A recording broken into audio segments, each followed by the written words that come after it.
up, guys? Mike back here with you again today. Listen, today's been a little bit of a rough start as far as getting mowing. I've probably recorded a couple different things that I just figured I'd just start over.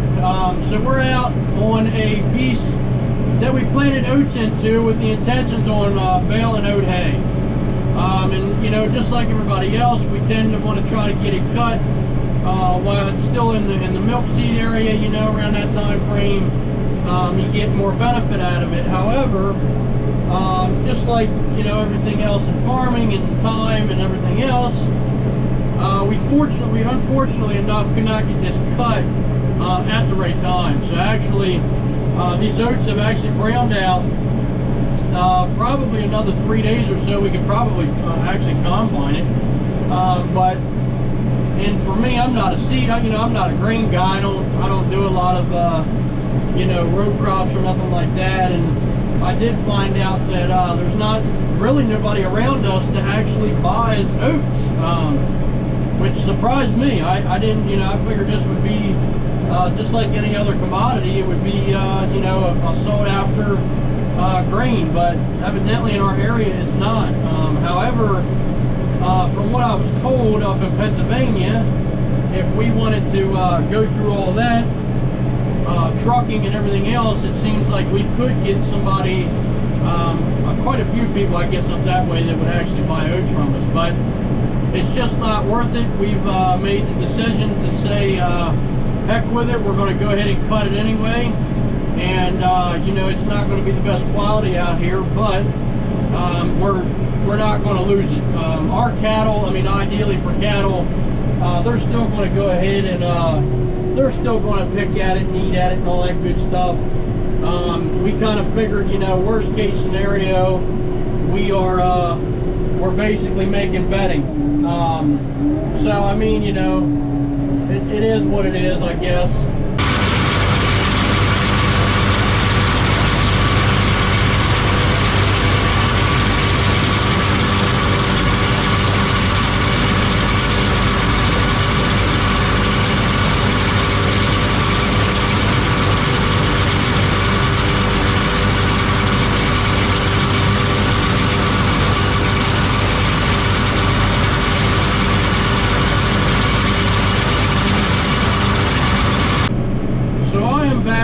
Running again, if you guys follow me, I'm running the New Holland Workmaster 120, and this tractor has been a really good tractor so far. We've put right about 120 hours on this machine, and went ahead and had the first services and stuff like that done to it. And like I say, it's been a really nice machine. I am pulling my older disc bind out on this field here. There's a lot of roots that we have pulled up here, and this machine here is a new idea 5209. We actually just got this thing fixed again. The idler bearing that connects the secondary to the primary PTO shaft on this thing blew out again. That makes the third time for the machine. And for anybody that is watching and maybe knows a little bit about this stuff, I guess apparently this is a very common issue with this machine. And we have found, we've actually found that they're making an upgraded bearing and housing and everything for it. So I'm kind of looking forward on, we're going to buy that, because I just have this gut feeling we're going to end up breaking this one here, because we didn't do nothing special last time and it went on it. So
Hey guys, listen, as we have some questions kind of come through, and I figured I wanted to take a little bit of time to address as I'm just kind of taking this journey down here with this old New Holland Workmaster 120. Bruce, you had asked about shuttle shifting from forward to reverse, you know, all that good stuff without clutching, and you know, I went ahead and answered you, but I like to show you too.